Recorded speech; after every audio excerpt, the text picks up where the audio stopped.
Mayong butag.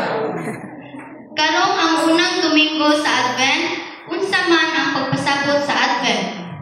Ang Advent nagpasabot o pag-abot o pagpaabot. Gikan kini sa Latin nga pulong Adventus, nga nagpasabot sa pag-abot usa ka importante nga persona ni Hesus Kristo.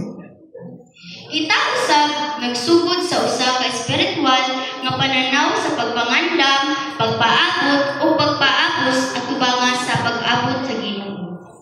Ang Advent dili lamang kadlaw ngadto sa Pasko. Usa kini sa paghatag og panahon o kinabuhi, usa ka panahon sa paghinlo sa kasing-kasing o pagpalaom sa pagtuo. Sa atong ebanghelyo karon gikan sa Juan kapitulo 6 bersikulo 25 hangtod 35. Naghisgot bahin sa mga tawo nga misunod kang Hesus human sila gipagkaon sa milagro. Pero gisaway sila ni Hesus, dili tungod kay gisunod sila, apan tungod sa ilang hinungdan nganong misunod sila. Ang tema sa atong pamalandong karon si Hesus maong tinapay sa kinabuhi. Adunay tulo ka halapad ug lawom nga mensahe nga magiya kanato sa pagsugod sa Advent. Unang punto, ang Advent mao ang panahon sa paghinlo sa atong tinuod nga pangandoy. Juan 6 kapitulo 26 bersikulo 25. Si Hesus mi, mangita kamo kanako dili tungod sa mga ilhanan, apan tungod kay nakakaon kamo sa tinapay o nabusog. Ang mga tawo misunod, pero sayo kang tuyo. Ang mga tawo nangita kang Hesus kay gitagal sila. Makita nato diri ang kinaiya sa tao nga moadto sa Ginoo kung adunay panginahanglan, panahon sa kasakit, problema, kalisod, pagkulang. Apan kung mahupay ang tanang kasakit, mga wala sa usahay ang kadasi. Dili ba kita ingon usahay? Nga moampo takon adunay kinahanglan, nga moduol ta sa Ginoo kung adunay problema. Pero kung hapsay ang dagan sa kinabuhi, maluya o maliot ka. Ang Advent nagpahinumdom nato sa atong kinatibuk-ang tinguha. Ang Advent dili panahon sa pagpuno sa wishlist, pagpalit og dekorasyon o paglaom nga makadawat sa regalo. Apan ang Advent usa ka panahon sa pagpamalandong, unsay atong tinuod nga gipangita. Kay ang tinud-anay nga gutom sa kinabuhi dili mabusog sa kalibutan, ug ang tinud-anay nga kahuhaw dili matagbaw sa kwarta, trabaho, reputasyon o resepe sa kalipay nga atong tan-aw perfect. Gipangutana kita ni Hesus, hunong gamay, unsa man ang iyong gipangita? Atong pangutanon ang atong kaugalingon. Nangita ba ko kang Hesus kay siya ang Ginoo o kay siya ang akong tubag sa akong temporal nga panginahanglan? Nangita ba ako kang Hesus kay gusto ko siya o gusto ra nako ang iyang grasya? Naghandog ba ako og tinapay sa kalibutan ug nalimot ko nga ang kalag nga nag-adto sa kagutom? Ang Advent mao ang paghinlo, pagpamalandong, pag-usab sa kasing-kasing.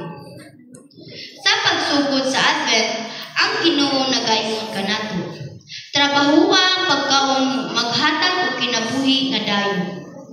Dili panagsa nga kalipay, dili temporaryo nga kahupayan, apan espiritual nga pagkaon. Pananglitan. Adunay tawo nga naggali sa pag-adto sa balay kay nagtuo siya nga gigutom siya. Apan pag-abot niya, nakaangko siya nga dili tiyan ang giuhaw sa iyang lawas, kundi espiritu nga ang walay kabusugan. Kana ang Advent, usa ka pagpaabot nga nagtudlo nga ang atong tinuod nga pangandoy mao si Hesus mismo. Ikaduhang punto. Ang Advent nagpasabot sa pagtuo nga nagtanaw gawas sa matinaw Juan kapitulo 6 bersikulo 28 hangtod 29. Ang mga tawo nangutana, unsay among buhaton aron matuman ang buhat sa Dios? Mitubag si Hesus. Ang buhat sa Dios mao kini, mutuo kamo kaniya nga iyang ipadala. Ang tawo natural nga mangita komplikado nga solusyon. Sa ilang pangutana, makita nato iya nga, unsay buhaton nako, unsay steps, unsay checklist. Parehas nato, unsay pagunahuna ta nga aron malipay ang Ginoo.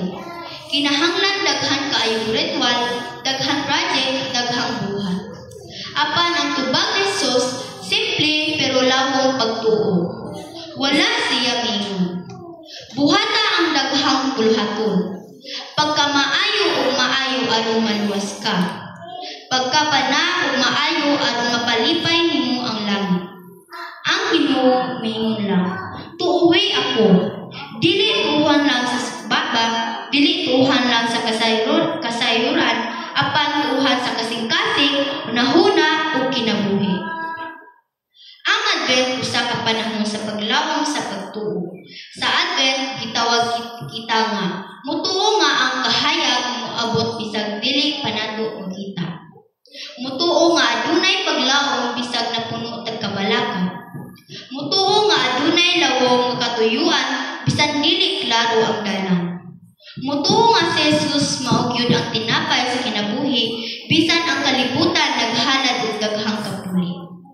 Pagtuo nga mabuhat bisan wala pa resulta. Ang pagtuo dili ingon sa pagtan-aw sa Christmas tree nga hayag na. Ang pagtuo mao ang pagtanom sa suga bisan wala pa masiga ang kahayag. Sama sa usa ka mag-uuma, dili niya makita ang bunga karon, pero nagtuo siya nga moabot ang ani. Ang iyang pagpugna sa mga liso mao ang iyang pagtuo. Ang Advent mao ang pagpugas sa pagtuo sa atong kasing-kasing nga nagtanaw sa umaabot tinubdan sa paglaom ang pag-abot ni Kristo. Ikatulo nga punto. Ang Advent nagdala ang Jesus, ang tinapay nga naghatag o tinuod nga walay katapusan nga kinabuhi. Juan Kapitulo 6, versikulo 32 hangtod 35. Si Jesus mingon, ako mao ang tinapay sa kinabuhi, ang bisan kinsa moduol kanako dili nagutom. Daghang tinapay gi-offer sa kalibutan. Sama sa kwarta, titulo, power, popularity, comfort, social media validation, relasyon nga walay pagkahimo. Pero kinitanan, dili makabusog ang kalag, dili makahatag og tinuod nga kalipay, dili makahatag og kalinaw sa kasing-kasing. Kini tanang temporaryo mausab na wala. Si Jesus naghatag dili lang tinapay, kundi kinabuhi. Kana nga pulong, ako mao ang tinapay sa kinabuhi. Nagsulti nga, siya anaa sa matag adlaw, dili lang sa panahon sa problema. Siya mao ang sustansya sa kalag, dili lang sa utok. Siya mao kanunay present nga gahom nga nagligon sa atong espiritu. Ang milagro sa tinapay nga walay katapusan. Sa Old Testament, ang mana gikan sa langit naghatag og pagkaon pero matunaw ra og kinahanglan kada adlaw. Apan si Jesus dili mana nga temporaryo. Siya mao ang tinapay nga naghatag og walay katapusang kinabuhi. Ang Advent nagpahinumdum nga ang tinuod nga gasa mao si Jesus. Dili ang dekorasyon, dili ang Christmas party, dili ang lechon, hamon ug regalo. Ang pinaka-importante nga tinapay sa Pasko mao si Jesus. Kung dili nimo makaon ang tinuod nga pagkaon, bisan pa imong tinapay nindot, dekorado ug mahal, gutom gihapon ka. Ingon ana sa espiritu, kung dili si Jesus atong tinapay, gutomon gihapon ka. Alang sa pagsipo, mga igsoon, samtang nagsugod kita sa Advent, hinaot nga dadto nato ang tulo ka pamalandong. Una, limpyuha ang imong pangandoy. Ayaw tuguti nga ang kalibutan mao'y mapuno sa imong hunahuna. Tuguti nga ang Ginoo mao'y buhian sa imong pagpaabot. Kaduha, liguna ang imong pagtuo. Ang labing dakong buhat nga gusto sa Dios mao ang pagtuo kang Hesus. Dili kinahanglang komplikado, kinahanglang tinuod. Ikatulo, Dawatan si Jesus isip tinapay sa kinabuhi. Ibutang ang imong hugot nga paglaom sa iya kay siya ang tinapay nga dili mahurot, dili mo-fade o dili mabawi. Hinaot ang Advent magbago sa atong kasing-kasing. Magligon sa atong pagtuo o magpuno sa atong espiritu sa tinuod-anay nga paglaom